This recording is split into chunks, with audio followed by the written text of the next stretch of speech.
Chaque semaine, une communauté de communes à découvrir. On essaye de choisir celles qui sont un peu dans l'actualité. Alors là, on est carrément en plein dedans, puisque il y a eu une révolution il y a 3 jours dans la communauté de communes du Saunois, présidée par Jean-Pierre Chauveau. On en parle dans un instant, mais je voudrais vous présenter Jean-Pierre Chauveau, si vous ne le connaissez pas encore, ce qui m'étonnerait. Bonjour. Bonjour. Alors vous êtes, je le rappelle, donc président de la communauté de communes depuis sa création en 94, vice-président du conseil général en charge des routes et des infrastructures depuis un moment. Non, c'est fini ça? C'est fini depuis le mois de mars. Ah oui, j'étais pas sûr. Bon, alors on barre. Voilà, on barre, c'est bon. Vous êtes toujours sénateur? Tout à fait. Bon, ça marche, c'est ça. Enfin, pour combien de temps? 3 ans? Oui, jusqu'en 2014. 2014. C'est 6 ans maintenant le mandat, Oui. hein, c'est bien ça. Maire de Commerveille. Oui, c'est important. Ben, vous avez raison. On en avait parlé ici même. Ancien directeur de la CFSP, la compagnie fermière de service public du Nord-Sarthe, qui s'appelle maintenant Veolia, et originaire de Touraine, mais en Sarthe depuis 1970. la nuit des temps. Tout à fait. Voilà. Vous êtes venu accompagné de Loïc Préville, bonjour. Bonjour. Qu'on connaît bien ici aussi, puisqu'on vous reçoit de temps en temps. C'est régulièrement, oui. Pour nous parler de la programmation, notamment de Sogona. Vous êtes attaché culturel à la communauté de communes. Vous avez fait le conservatoire de Rouen. Tout à fait, exactement. Vous avez fait été chercher de l'euphonium. Vous avez été chercher loin de l'euphonium, tout à fait. Ça, c'est rare, ça, hein? C'est un instrument assez rare, oui. Pour ceux qui ne connaissent pas, c'est un tuba ténor. Ouais. Bon, vous êtes originaire de Nogent-le-Rotrou. Vous êtes déplacé de quelques kilomètres. Quelques kilomètres, oui. Hein? C'est vous qui l'avez recruté? Non, il était recruté par la commune de Saint-Côme, mais j'ai été le chercher pour venir s'occuper de la culture sur l'ensemble du territoire du Saunois. Voilà, parce que l'une des compétences, hein, comme on dit maintenant, de la communauté de communes, c'est justement la culture. On détaillera avec vous dans un instant. 3 mots de la communauté de communes, voilà, beaucoup de communes, hein. 25 communes. C'est énorme. Oui, 25 communes, dont 2 de l'Orne d'ailleurs. Ouais, ça c'est une vraie originalité. Mamers, qui est une ville qui n'a quasiment pas de campagne. Non, Mamers c'est une toute petite ville, puisque dès qu'on quitte les dernières maisons de la ville, on est dans la commune voisine ou dans le département de l'Orne. En effet, alors ça c'est intriqué et on verra tout à l'heure que ça peut effectivement provoquer quelques petits soucis. Mamers, où on trouve le siège de la communauté de communes? Le siège de la communauté de communes est à Mamers. On a acheté des locaux là en 2000, les anciennes passementeries du Saunois. Donc on a fait simple, on a réhabilité d'une manière assez économique et aujourd'hui on a des locaux quand même qui correspondent vraiment à nos besoins. Pour pas qu'on reproche aux élus de faire des dépenses dispendieuses. Somptuaires, on n'a pas fait là. Voilà, bon, c'est bien. La grande ville, c'est la grande ville de la communauté de communes, évidemment, Mamers, Aix. Non, toujours sous-préfecture, pardon, c'est ex-tribunal. Ex-tribunal de commerce, oui, voilà. Dans lequel le département va peut-être installer une maison départementale d'ailleurs, avec des services décentralisés. Dont il était question effectivement ce matin, notamment sur le Maine Libre, puisque le président Jeuveau, donc du Conseil général, a parlé effectivement de ces maisons départementales. Bon, on ne va pas développer là, on a plein d'autres choses intéressantes à raconter. Il y a un cybercentre à Mamers. Il y a un cybercentre qui a été créé déjà depuis plus de 10 ans, c'était un des premiers de la Sarthe, le deuxième de la Sarthe je crois, et qui fonctionne très bien, même si aujourd'hui, beaucoup de gens ont quand même Internet à domicile, mais enfin c'était disposé à côté du collège et de la cité scolaire pour pouvoir répondre aux souhaits des jeunes, et notamment de tous les élèves, lycée ou collège. Pour la petite histoire, le cybercentre c'est bien, mais il faudrait leur apprendre aussi à mettre à jour le site internet de la communauté de communes, parce que je crois qu'elle est... c'est en train de se mettre en œuvre, ça se fait depuis 3 mois, là, on est en train de le remettre à jour. Toujours est-il que vous, à la différence d'autres communautés de communes, vous n'avez pas de souci de centralité, c'est-à-dire que quelquefois on veut que tous les services soient dans toutes les communes ou quasiment, là on accepte assez facilement d'aller à Mamers. Oui, ça se passe bien, oui, et puis ça sert quand même beaucoup aux scolaires, et maintenant aussi aux aînés ruraux d'ailleurs. Mais je ne parle pas que du cybercentre, je parle de l'ensemble des services. Bon, ça se passe bien, mais par contre, on sait souvent maintenant des conseils décentralisés dans différentes communes, puisqu'il y a un certain nombre de communes qui peuvent nous accueillir, puisqu'on est quand même 46 délégués quand même. Hein. En effet. Donc ça fait du monde. Alors, donc l'événement, le choc, la révolution, cette semaine. Voilà, vous avez quitté depuis lundi, ou vous avez annoncé que vous alliez quitter. Voilà, on a pris une délibération. Le pays d'Alençon. Oui, alors c'est un pays dans lequel moi je m'étais énormément investi, notamment les premières années. 2000, première année. Puisque c'est là que, à mon avis, à cette époque-là, les pays devait prendre une importance. Ça relevait des lois Pasqua, Voynet, Chevènement. Et donc, à titre personnel, je pensais que ces pays allaient prendre une importance assez forte. Et donc, nous, notre bassin de vie, c'était en grande partie quand même Alençon. Bon, il s'avère que dans les années qui ont suivi, au bout de 4-5 ans, les pays ont commencé un petit peu à décliner. Et aujourd'hui, avec la nouvelle territorialité qui va se mettre en place, bon, je crois qu'il faut qu'on fasse preuve de pragmatisme. Et donc, la meilleure solution, alors c'était déjà l'avis d'un certain nombre de conseillers, un petit nombre, mais je crois qu'aujourd'hui, la meilleure solution et être pragmatique, ben, c'est tout simplement se recadrer dans le cadre du département de la Sarthe, notamment puisqu'on va avoir les SCOT qu'on va mettre en place. Bon, les schéma de cohérence territoriale. Bon, et ça, c'est quelque chose à laquelle le pays d'Alençon nous avait demandé de participer au SCOT du pays d'Alençon. Moi, j'avais toujours refusé, pensant que nous, notre intérêt de notre territoire, c'était vraiment de travailler avec Marolles-les-Braaux, voire Bonnetable et la Fenay-sur-Chéloué. En tout cas, une chose est certaine, c'est que il n'y a pas de clivage, on va dire droite-gauche, sur cette opération. Vous avez voté très majoritairement, 32 oui, pour, 32 pour 10 contre et 4 blancs. Et sur les 32 pour, Jean-Yves Tessier, maire de Saint-Côme-en-Verret, Philippe Chevreul, ancien conseiller régional, ancien maire de Mamers, Luc-Marie Faburel, maire de Saint-Longis, Cécile Belle de Gessé, qui était contente, semble-t-il. Qui était satisfaite, qui n'est pas conseillère mais communautaire, mais qui était satisfaite. Ah oui, pardon, oui, elle n'a pas voté, pardon. En revanche, contre Michel Corbin, maire de Mamers, Sylvie Eslan, conseillère régionale. D'ailleurs, c'est un peu étonnant, parce que justement, vous étiez à cheval sur deux conseillers régionaux, là. Oui, alors ça aussi, ça compliquait un petit peu les choses, mais les élus de la ville de Mamers, du moins une partie, parce qu'il y a une partie qui était aussi pour la sortie, oui, une Pichard, par exemple. Oui, entre autres, et les élus de Mamers ont souhaité, c'était pas ne pas quitter le pays d'Alençon, c'était prendre un peu plus de délai. Voilà.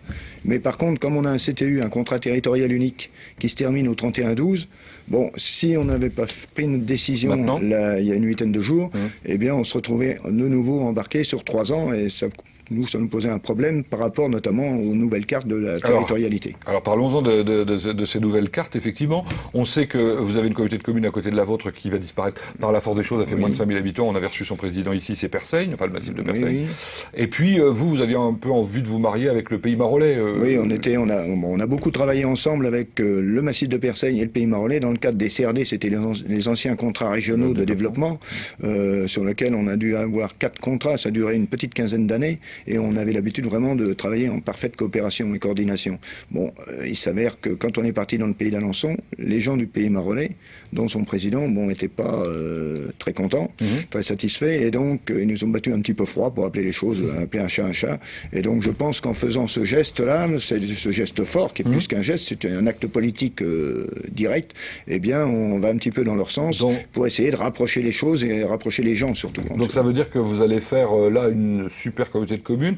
Vous avez déjà 25 communes de votre côté, je ne sais pas combien ça fait avec Marolles et Marolles, pour l'instant, c'est pas encore dans les cartons du préfet, même si on essaie de citer, mais si on se regroupait, ça ferait à peu près, que je dise pas de bêtises, 45 communes, à peu près 45-46 communes. Vous êtes capable de faire un pays, mais on peut faire un petit pays de 25 000, 26, 23 à 24 000 habitants, ce qui doit normalement nous amener, alors on ne va pas parler d'économie d'échelle, parce que les élus vous disent toujours, ah oui, mais on se regroupe, c'est pour faire des économies, ainsi de suite. Mais globalement, mettons juste un exemple, si on a besoin de quelqu'un pour parler pour faire de l'urbanisme, bon, sur une communauté de communes, ça nous coûte relativement cher, sur un territoire de 20 à 25 000 habitants, eh bien, ça nous donne davantage de moyens. Dernière question sur cette partie-là, parce qu'il faut qu'on parle un peu aussi de la communauté de communes.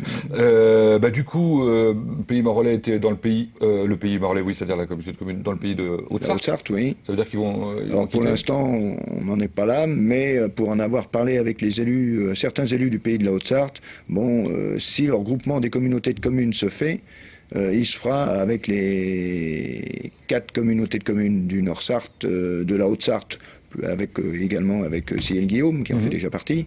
Et même dans le SCOT, Marolles n'est pas prévu avec Fenay-sur-Sarthe, mais est prévu avec Mamers, Persaigne et même 301. On va s'y perdre, c'est compliqué. 2 mots sur les 2 communes de l'Orne. Alors pour l'instant, elles souhaitaient sortir, mais on a fait quand même un certain nombre d'investissements ensemble. En plus, la commune d'Origny-le-Roux est partie intégrante de la ville de Mamers, puisqu'on a même des lotissements qui arrivent vraiment, qui sont incrustés dans la ville. Donc je crois qu'il faut qu'on fasse tout n'est pas résolu encore. encore. de réalisme quand même.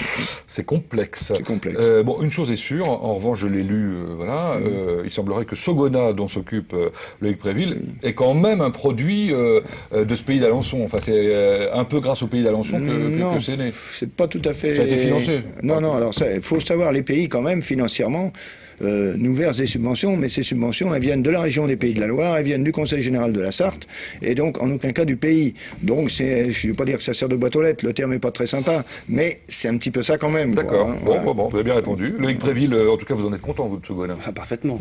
Ça fait combien de temps? Ça fait 3 ans déjà. On était là à l'inauguration, hein, vous vous souvenez. Tout à fait. Bon, alors Sogona, c'est une salle de spectacle. Oui. Et puis, alors c'est un cinéma. Juste 2 mots sur le cinéma. C'est la preuve vivante que le cinéma en milieu rural, ça peut fonctionner, non? Parfaitement, parfaitement. Énorme Ouais, ça se passe 50 très 000. très bien. Ouais, 50 000 entrées par an, et c'est vrai que chaque année, le nombre d'entrées est en hausse. Oui, puisqu'on Donc, était à 20 000, à 22 000 il y a 3 ans. Salle en 3D, hein. En 3D, ouais. Faut pas l'oublier. Donc ça c'est important. Et puis alors donc cette salle de spectacle à côté, une programmation culturelle annuelle que vous partagez avec Saint-Côme? Alors non, Plus maintenant la programmation culturelle est donc maintenant à l'échelle de la communauté de communes. Oui. Et effectivement, on a la chance d'avoir sur le territoire 3 lieux, qui sont 3 lieux très différents. Voilà. Le complexe Atlantis à Saint-Côme, comme vous en parliez, le théâtre municipal à Mamers, et donc Sogona. Combien de dates dans l'année? On peu fait près une date toutes les 3 semaines à peu près dans le cadre de la saison culturelle. Bon, et ça fonctionne? Ça fonctionne très bien, très très bien. Ça veut dire quoi? Ça veut dire quoi la jauge? Enfin, combien de personnes en général, en moyenne, quoi? Oui, c'est compliqué de Ça faire une dépend des moyenne. spectacles. Bah, ça dépend des spectacles. Voilà, c'est vrai qu'on a la chance d'accueillir des artistes de renom, puisqu'on voilà, cette saison encore, on a beaucoup, mais on donne aussi la chance aux jeunes talents. Donc voilà, automatiquement, les jeunes talents n'attirent pas autant de public, mais non, on a une fréquentation qui est tout à fait honorable. Et puis vous avez de belles têtes d'affiche de temps en temps quand même, enfin des noms... Demain, oui, qui demain? Diane Tell. Ah bon, bah en effet. Alors, exemple. demain pour ceux qui nous voient effectivement ce jeudi, mais je vous rappelle que certains verront l'émission. Après, bah oui, il faut pas oublier que tous les Canadiens ont leurs origines chez vous, quasiment. Hein. C'est Atlantis demain, Diane Tell. D'accord. Et puis alors, un stage de danse fin octobre, je crois. Là. Tout à fait, un stage de danse, en fait, la volonté est de donner aussi des identités à la culture dans le Saunois, et une des 2 identités que l'on essaie de développer, la danse. Donc là, on donne carte blanche au Modern Jazz avec un stage, un spectacle de la compagnie Alexandre Lemoine. Et puis on a un autre temps fort au mois de février autour de la danse classique. Ouais. Et puis entre les deux, il y a les ballets de Saint-Pétersbourg, qui viennent le 18 novembre. Voilà, mais qui sont crois. hors cadre de la saison culturelle, puisque Ah bon oui, c'est une mise à disposition de la salle pour un spectacle extérieur. Bon, donc ça aussi, ça fonctionne. Mais c'est intéressant. Oui, bien sûr. Une manifestation qui vous est chère probablement, c'est le week-end cuivre. Par exemple. Donc en avril. L'introduction était bonne. Oui, qui m'est cher et qui s'installe sur le territoire. Voilà, donc du Week-end Cuivre cette année, on va passer un festival autour des instruments de la famille des cuivres, avec du coup une durée plus importante que jusqu'à maintenant, puisqu'en fait le Week-end Cuivre existe depuis 2005 dans le Saunois. Donc voilà, une volonté d'en faire un événement un peu plus important et d'aller encore plus au devant et au contact de la population. Jean-Pierre Chauveau, moi ça me fait plaisir de voir effectivement qu'il se passe autant de choses à Mamers. On y est très attaché, nous on y va régulièrement. Je sais. On rencontre les vidéos. Mamers en mars d'ailleurs. Mamers en mars, j'ai l'impression que ça repart un peu là. Ça repart, oui, on a un jeune président dynamique là, et je pense que ça va booster un petit peu l'ensemble du festival. Mais déjà l'an dernier, il était encore très bien réussi. Bon, mais je crois qu'il faut que les gens passent, et puis après, il faut surtout qu'on ait du sang neuf, et c'est le cas actuellement. Bon, alors c'est Mamers en mars et en avril cette année, parce que c'est 30, 31 mars, 1er avril. Ça a été créé, on le rappelle, par Emmanuel Chevreul, qui régulièrement vient chroniquer chez nous. Donc on a bien compris que la culture tenait une place importante. Très importante. Développement économique aussi. 3 mots du site Moulinex, on en est où?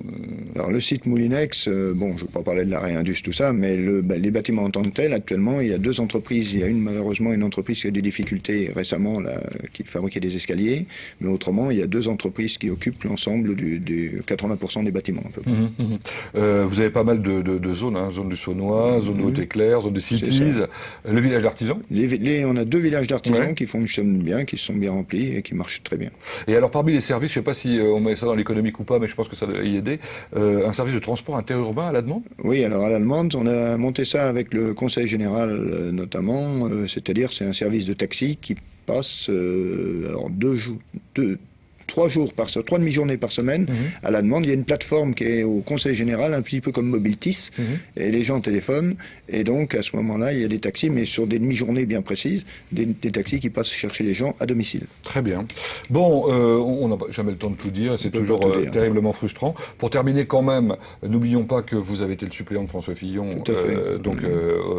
au Sénat. Votre réaction, je suis obligé de vous la demander, à son engagement parisien? Sur le plan personnel, alors j'aurais deux réactions. La première, bon, ça nous fait de la peine de le voir partir, très sincèrement, parce qu'il a énormément œuvré pour la Sarthe, et ça, c'est quelque chose que les Sartois, je pense, n'oublieront jamais.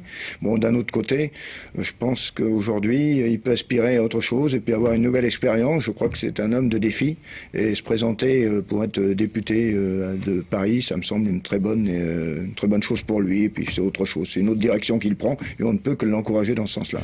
Si je reste sur lui et sur le sujet qui nous intéresse, c'est-à-dire un peu la réforme territoriale, il a annoncé des choses à la Ferté-Bernard. Il a annoncé quoi? Qu'on attendait un peu ou qu'on enterrait Non, on n'enterre pas du tout, parce que cette réforme, à mon avis, elle est indispensable. Ce qu'il faut, c'est qu'on se donne du temps, mais surtout, je reste persuadé que si on fait bon, c'est pas le cas là, mais si on avait fait marche arrière sur cette réforme, on avait tout faux, parce que l'avenir aujourd'hui, c'est quand même le regroupement des collectivités, de manière à voir ce qu'on peut voir chez nous au niveau de la culture. Bon, eh bien, c'est sur un ensemble de communes, un territoire plus vaste, qu'on peut arriver à mettre en place des actions beaucoup plus fortes, et en même temps apporter une dynamique. Et bien là, au niveau intercommunal, dans le cadre de toutes les compétences qu'on peut trouver, eh bien c'est dans cette direction-là qu'il faut aller et pas dans une autre. Voilà qui est clair. Merci Jean-Pierre Chauveau d'être venu nous défendre ce en quoi vous croyez. Merci Loïc Préville également. Petite précision, parce que comme on n'a pas le temps de tout dire, je vous le rappelle comme ça pour ceux qui le savent et je vous l'annonce pour les autres. Pour découvrir au mieux, j'allais dire, la communauté de communes, il y a une voie verte du Saunois qui a été inaugurée le 2 juillet dernier. 12 km entre Mamers et Lémé, sur un ancien tracé de chemin de fer. Merci de nous avoir suivis. Alors attendez que je prenne mes petites fiches. La semaine prochaine, je crois que nous allons recevoir Véronique Quentin, c'est ça, qui est présidente de Rive de Sarthe. Voilà. Et elle sera accompagnée de Michel Crépin, qu'on connaît bien, puisqu'il déménage, lui, c'est le directeur général de GFL Litry. À la semaine prochaine.